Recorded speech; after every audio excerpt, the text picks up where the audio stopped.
can ask me questions. All right, why are you here? I'm here because I'm homeless and I'm supporting what's going on. So, what do you think this protest is going to accomplish? Hopefully, the government or the president will support us and give us more money and jobs and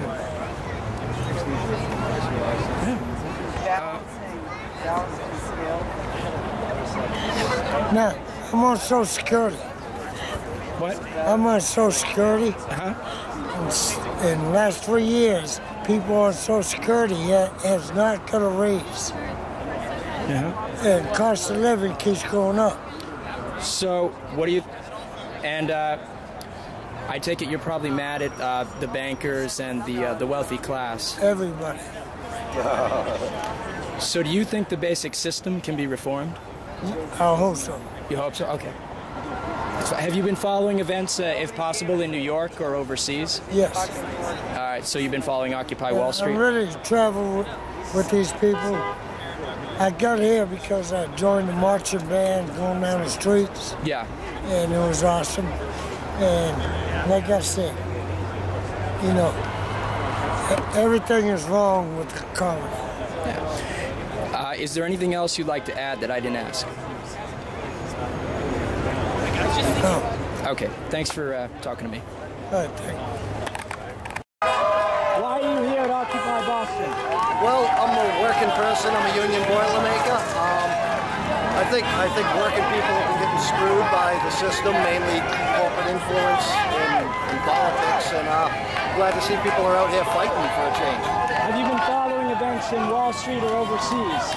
I mean, I follow overseas events. I actually try to pay attention to the world, unlike most Americans.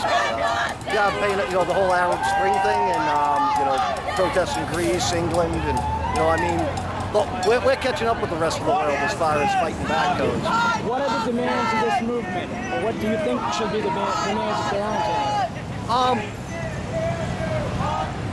It's hard for this movement to form demands because it's so broad, but I mean, there's clearly an anti-capitalist, pro-working people thrust to this, you know? I mean, my demand, and I'm probably in a minority, I'd like to see an end to capitalism in a socialist society, but, you know, I mean, ending corporate personhood could be a start, you know, maybe limiting CEO pay, maybe putting some of these motherfuckers in jail who robbed the country. You know, I mean, there's over 1,000 people in New York who have been locked up in jail, and not one CEO that I know of since the whole economic collapse. Now,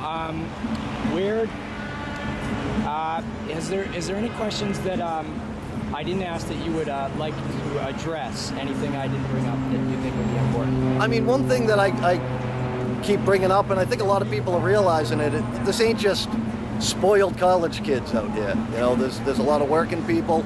Of all ages, you know, there's been a tent full of iron workers here since the first night.